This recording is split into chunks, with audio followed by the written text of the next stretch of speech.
All right, so welcome back to the Coach's Corner, everybody.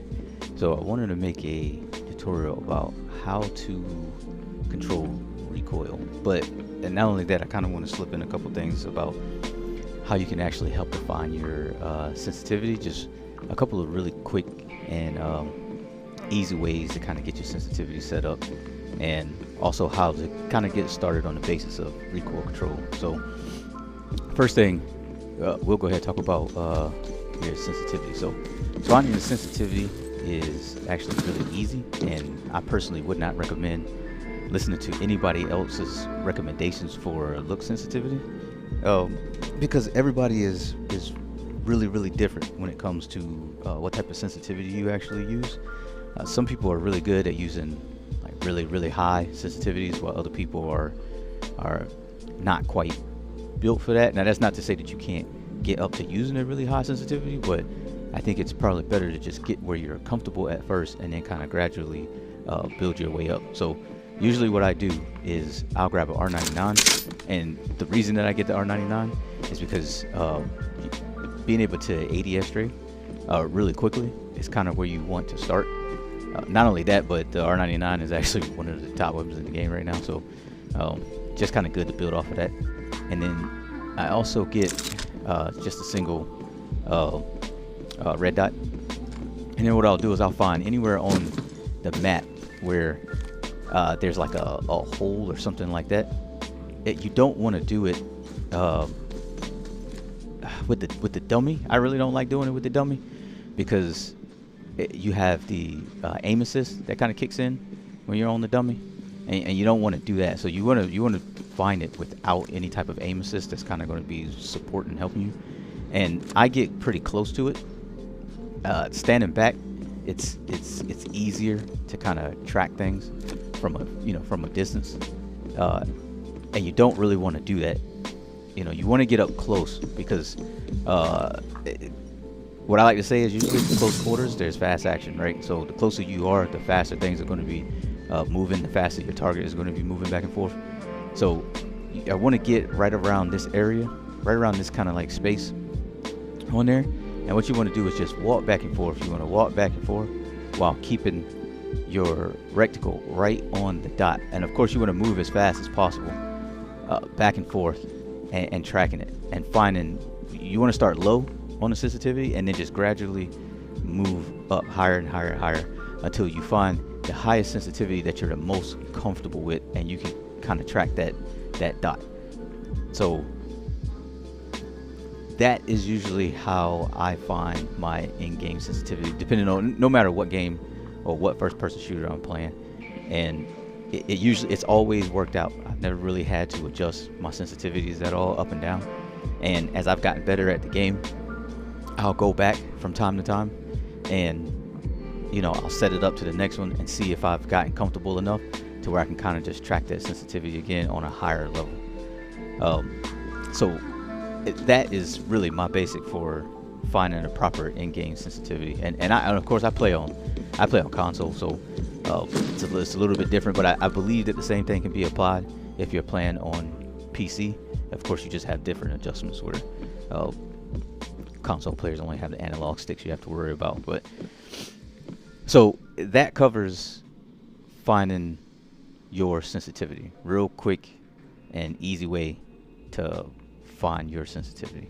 Now understand, once you find that sensitivity in game, when the aim assist kicks in, it's going to be much easier to track your targets with the aim assist than it would be when you didn't have any aim assist, looking at the the little spot on the map.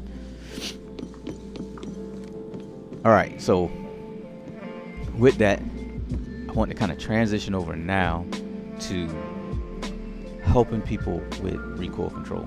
So nobody knows this, but I actually trained my wife on like aiming in Apex. She hadn't played a first-person shooter in about 6 years, and this helped her tremendously getting back into it and understanding recoil control.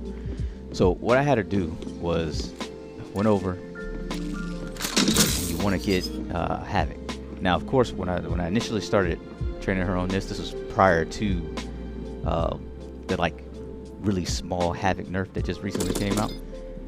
But I think this still fits, and she still does it to this day. I do it as well to kind of get warmed up before games.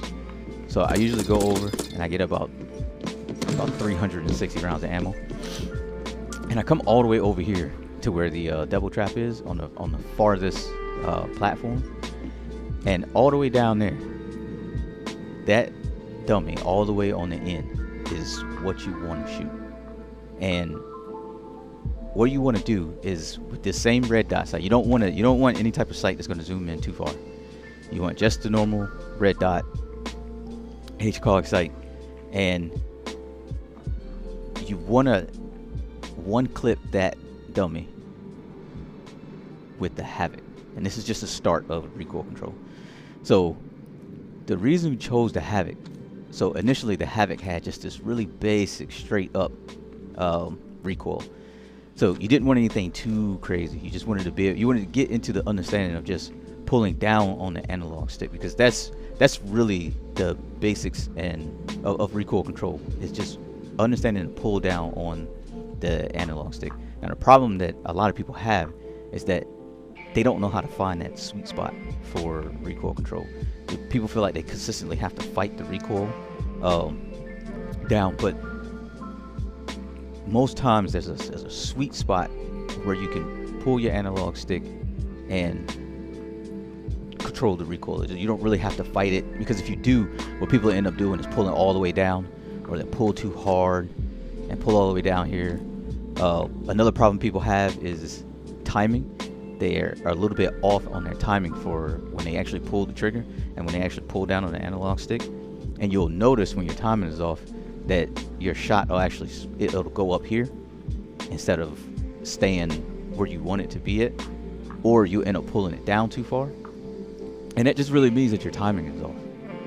So what the Havoc does is helps you with the timing, because of the warm-up time in there. You actually have to almost kind of feel when it's going to fire that first bullet, and then you want to get that timing down right. So what this will do is it'll help you with timing, and then it'll help you with controlling the actual recoil, since the Havoc still has basically a straight up recoil. The nerf wasn't really a big nerf, it was a very moderate nerf, but you want to be able to fry that dummy down there with the Havoc. Now the reason that I don't have a stronger sight on here is because too often what people focus on is the actual dot from the sight, and they don't look past that at the actual target. And being that it's so far away, so right about here we're close to around about 80 meters away, and you want to be able to look past your sight and at the target, and it's going to help you with focusing and centering your target a little bit better. So what I'll do here is I'll give a couple examples of exactly what I mean, and what I want you to actually practice. So I'll run through it real quick and give you a quick example of what I'm talking about.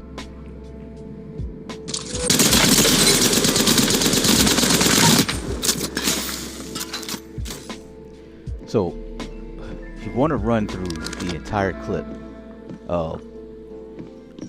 while you're going through that. So you want to run through all the ammo that you have, and you really want to focus on trying to keep that reticle steady and looking down at the target and keeping it there.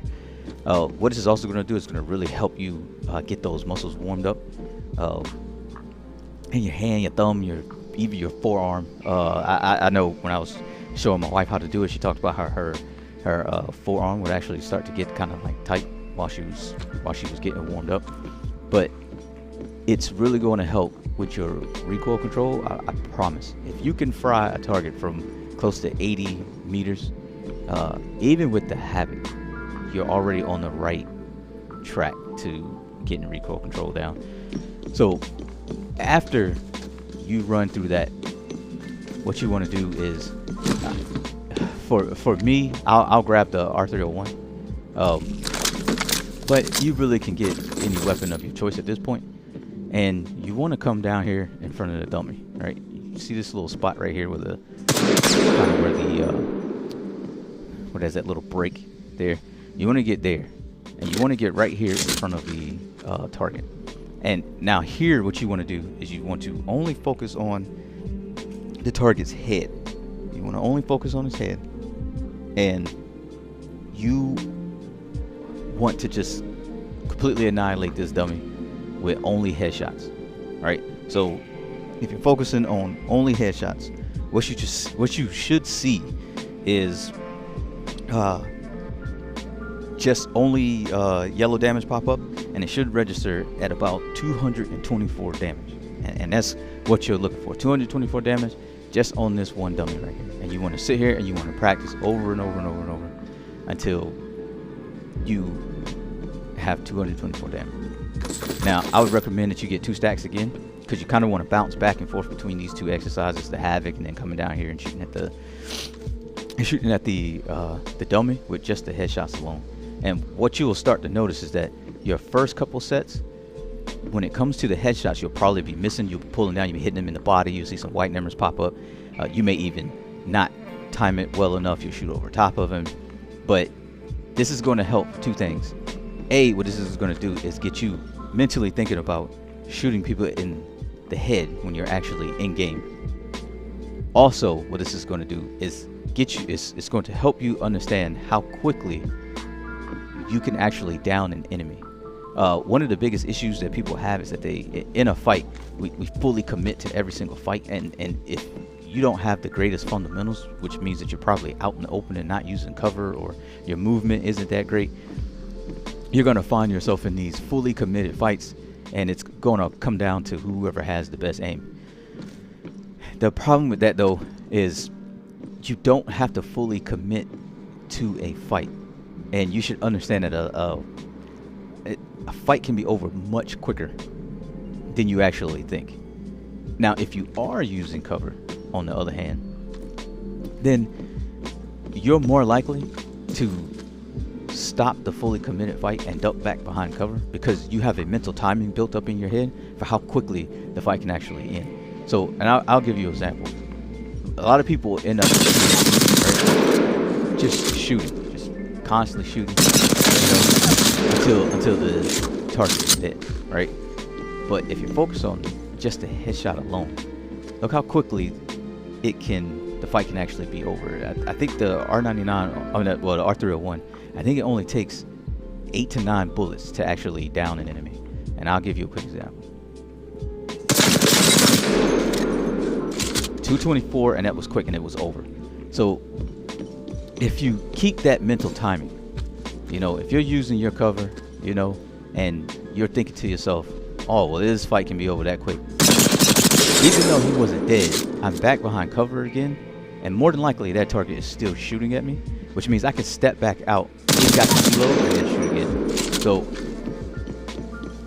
just a little added bonus of the training. But just like I showed you before, what you really want to do is just aim for the head, 224 as much as possible, and that's really it. So you want to run those 2 kind of exercises to kind of help you with recoil. And again, when you come down on this end, you can really use any weapon that you like. I'm a fan of the R301 and the R99, so I've practiced with both of those just to get that recoil down and keeping it right there on the head, which of course you have a very small room for error there, and if you could keep it there, a lot of times a lot of fights are going to be around this range, maybe a little bit farther away, so you can always back up if you want to test yourself. You can do it while moving, just to add that little extra area of difficulty into it. But if you apply those things, finding your sensitivity, by kind of finding an area, a little spot, and then just keeping it, in that, that little spot, moving back and forth, using the havoc from about 80 meters away, controlling that recoil, trying to fry that target in one clip, and then coming down here, getting right in front of them, and really just focusing on those headshots. I guarantee you that if you were ever having an issue with recoil control in the beginning, you'll really start getting a sense of maintaining and controlling your recoil a lot better than what you were before. So I hope this helps. I hope out there somebody finds this useful. And as always, you know, keep gaming and keep doing what you can to improve.